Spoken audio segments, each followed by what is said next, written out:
Today I'm making Mexican rice. We'll be using rice, chicken broth, salsa, onion, butter, and for the seasonings, salt, pepper, garlic powder, and cumin.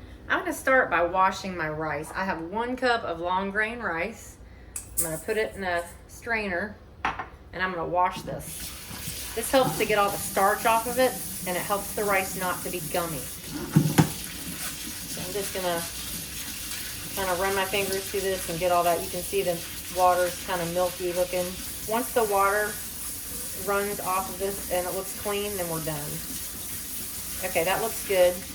I'm gonna go ahead and give this a quick shake and let it sit here and drain while I work on the next steps. While the rice is draining, I'm gonna take 1 tablespoon of rice and stick it into a saucepan and let that heat up for a second.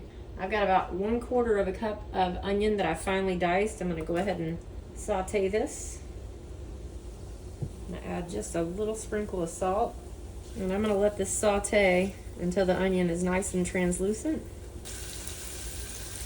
Okay, the onion's been sauteing for about a minute. That looks really good. I'm gonna go ahead and add the rice that we drained earlier. I just add it right into the butter, and I'm gonna mix this up until the rice is fully coated with the butter.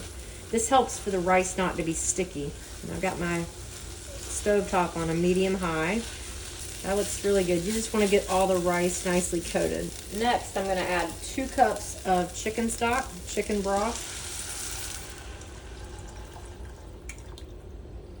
I'm going to add about 1/2 of a cup of salsa. Any salsa of your choice will work. Next, I'm going to add our seasonings. I have 1/2 teaspoon of each. This is salt, pepper, garlic powder, and cumin. I'm going to bring this to a boil. Mix that in well. Okay, that looks good. The rice has come to a boil. I'm going to turn my burner to low. I'm going to cover this and I'm going to let it simmer for 20 minutes. The Mexican rice has been cooking for 20 minutes. And I just took the lid off. And this is what it looks like. This looks perfect. I'm going to let this sit and cool off for about 10 minutes and then I'm going to serve it. Just plated this up and that is how you make Mexican rice. The recipe is in the description box below. I hope you enjoyed this video. Please feel free to comment. I always enjoy interacting with you guys. Please like, share, and subscribe. And as always, have a great day.